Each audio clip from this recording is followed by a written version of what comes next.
Hello, I'm Uri, and I'm going to present to you some new features of the prover. We're going to ramp up the complexity.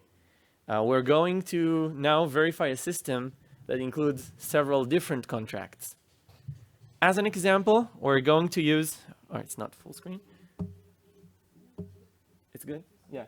As an example, we're going to look at a contract that was based off of one of our customers, Sushi Swap. And this system was based off of Cache pair. So I'm going to present the system. We will go over the smart contracts in Solidity. We'll go over the spec, and we will see how we were able to find a real bug that was caught before production. And we'll see how we can understand it from the counterexample that we get from the tool. And after my talk, you're going to try and find more bugs in the implementation that we gave you yourselves. So we'll start. Let's first understand what the system does. It's an over-collateralized borrowing system. And I'm sure some of you are familiar with it, but we'll go over it again just in case and have an equal level. Borrowing is very simple. Someone gives a collateral in token A. Here in this example, it's going to be ETH, and then can take out a borrow in token B. Here it's going to be DAI.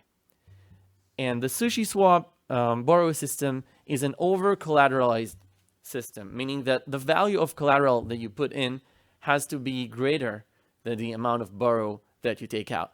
For example, if you want to borrow $100 worth of DAI, you will put in $150 worth of ETH. And here, like every system of this nature, the value of one coin compared to the other can change with time, can fluctuate.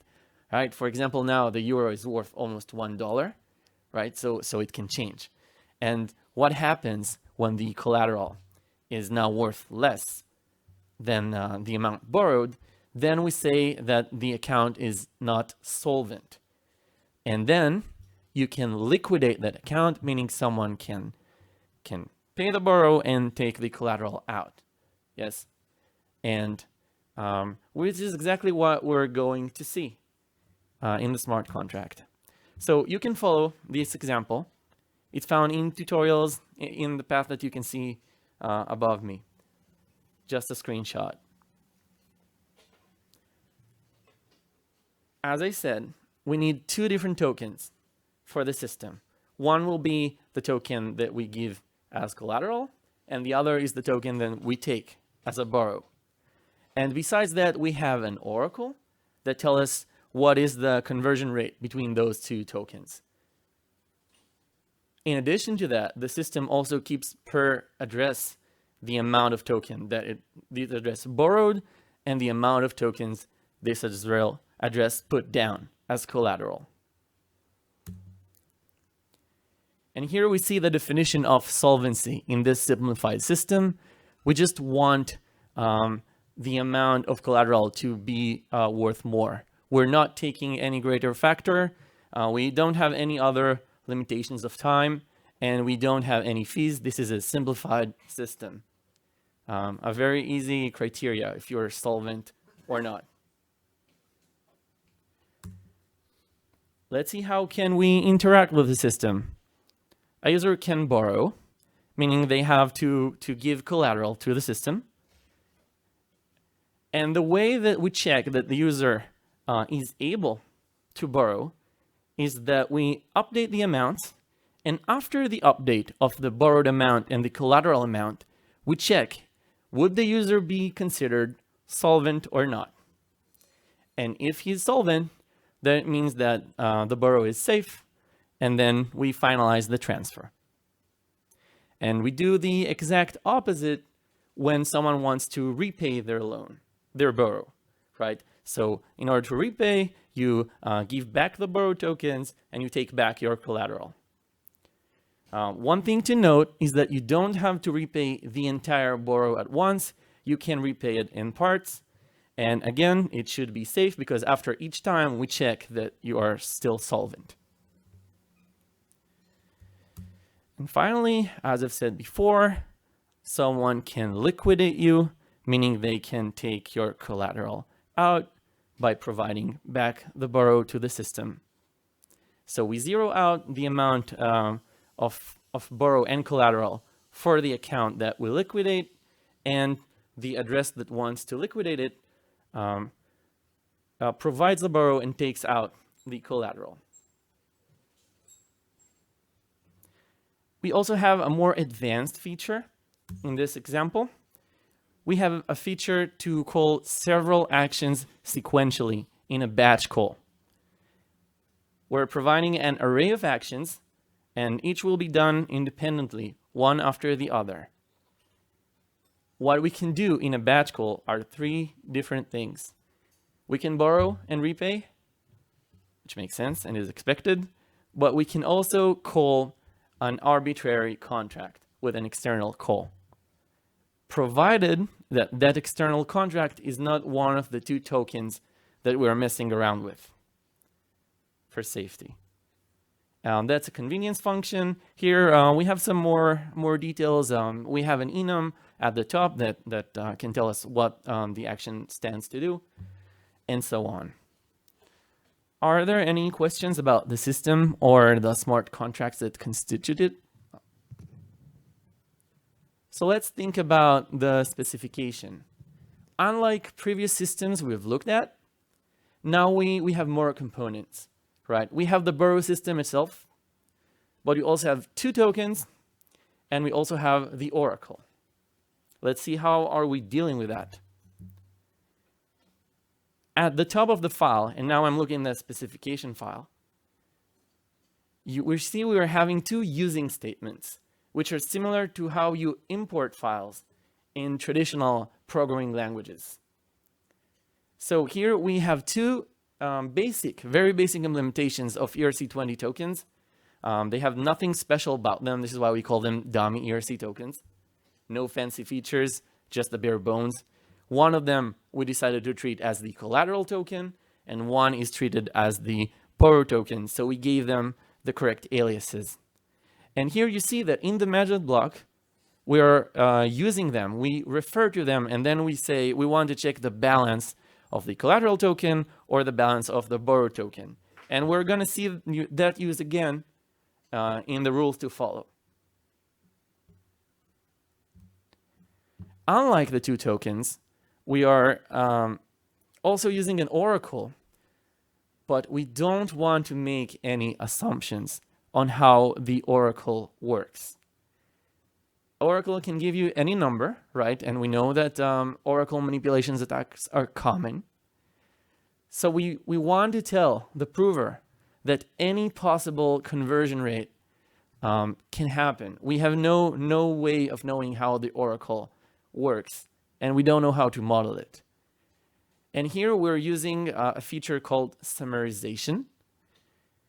We're telling that the get function of the oracle that takes two tokens and gives us back a number that is the conversion rate is giving back a random number. This is why we say it's not deterministic. We have no way of telling beforehand what that number will be. And as a result, we're covering all possible options. We're over-approximating the problem. Is that point clear? Yeah.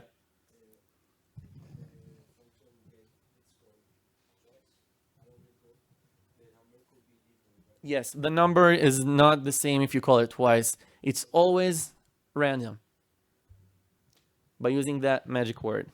It's this part is inside the method blocks, the methods block. And besides that, you see we have two extra lines at the bottom. One is transfer and one is transfer from. These are two functions, right? And we're going to call transfer and transfer from in our rules that will be shown. And here we want to say, unlike the two functions I've shown you before, we do not care which token we're transferring from. So we don't say collateral token dot transfer. What happens if we just say transfer? We want to tell the prover that a transfer of any token is possible. And we do that by using that dispatcher true. Dispatcher true tells the prover to look at all the contracts in this context and look for a function that matches this name and parameters, this signature, and take it. Okay, so it can be a transfer of either token. We're covering both cases here, both in transfer and in transfer from. Is it clear? All right. Let's dive into some rules. This rule is an invariant. This is a more advanced feature that we're going to cover tomorrow about how we prove it. He just did it? Okay, so you all know what invariants are. This invariant means that if a user took a borrow, he must have put down some amount of collateral. There are no free borrows from the system. So if an address has borrowed something, it must have put down something as collateral. And this has to be always true. Does it make sense? Yes.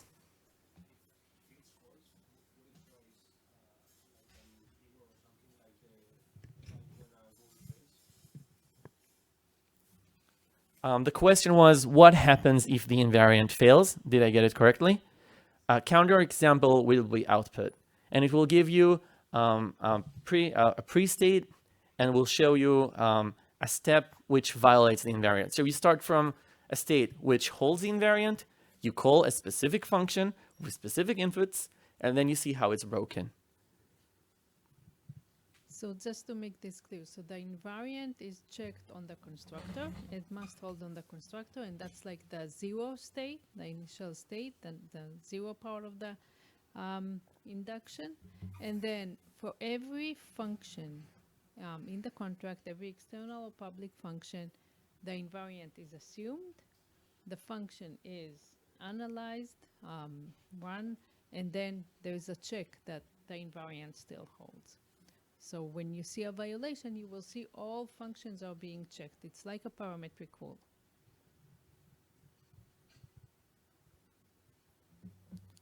All right, let's look at another rule. This is a more complex rule. It checks anti-monotonicity. Monotonicity says that if one variable grows, the other cannot decrease. It can stay the same, it can grow, but it cannot decrease. Anti-monotonicity is the opposite. When one variable grows in quantity, the other goes down. And here in the liquidation function of the borrow system, we have that relationship between the collateral tokens and the borrowed tokens, right? A way that a liquidation should work, someone puts down the borrow and takes out the collateral.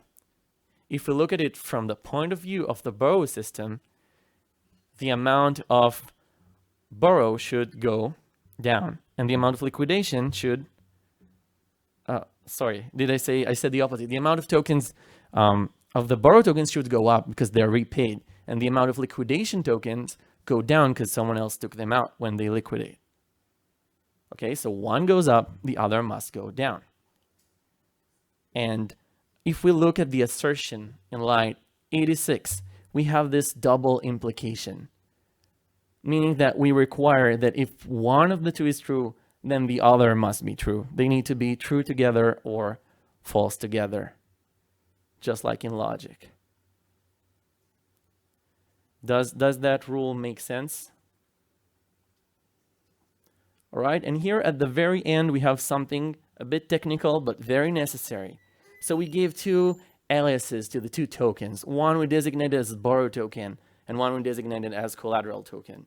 But we have to connect it to the system, right? It's just an alias. If we want to be sure that the token we designated as the borrow token is truly the borrow token of the borrow system, we have to make that connection through our require statement.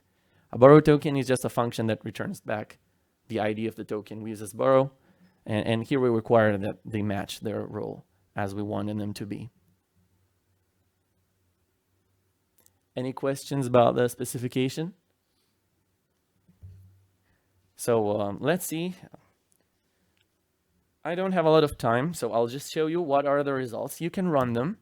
It's a run borrow system broken.sh in the repository, and we'll get back a violation. And the violation is in the anti-monotonicity rule. And we can look at the counterexample and see that there is something weird in one of the values of the variables. We can see that the message sender is the borrow system itself.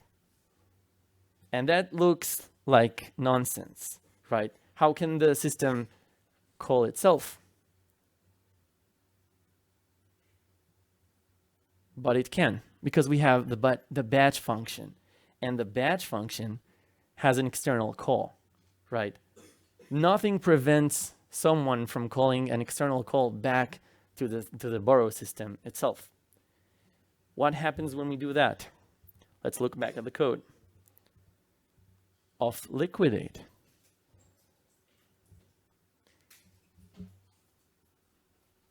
If we call liquidate through the batch call, the message sender will be the borrow system itself. So we see at line 85, who is going to pay the borrow token? The borrow system itself will pay itself the borrow token. So no borrow was added to the system, but the system still lost the collateral in line 86. And this was a real bug that we have found in SushiSwap. The solution is very simple. You add a requirement to the liquidate function that the message sender cannot be the current contract. Was the bug clear? All right. Now we're moving on to an exercise. So as we've presented this system and studied it a little bit and found one bug, we're going to tell you that this borrow system broken has several more bugs for you to find. Try to write rules and see if you can catch them. You had a question?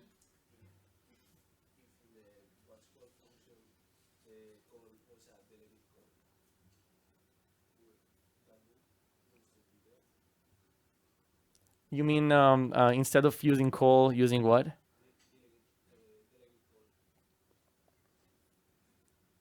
I'm not sure. I need to think about it. Sounds like it would work.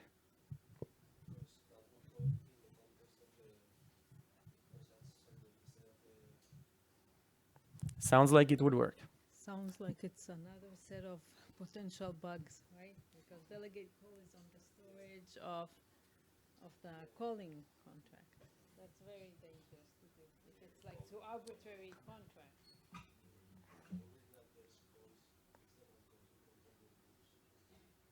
Always? Yeah. There are other ways to fix the bug too. I was just presenting to you the way they decided to solve it. Right? You can think of other ways. Maybe you can restrict the type of calls that you can make. Maybe it doesn't make sense to make a self call because we already have a mechanism for it, right? Why should you be able to do it in two different ways? There are other possible solutions to it. But that's a good observation. All right, let's get at it.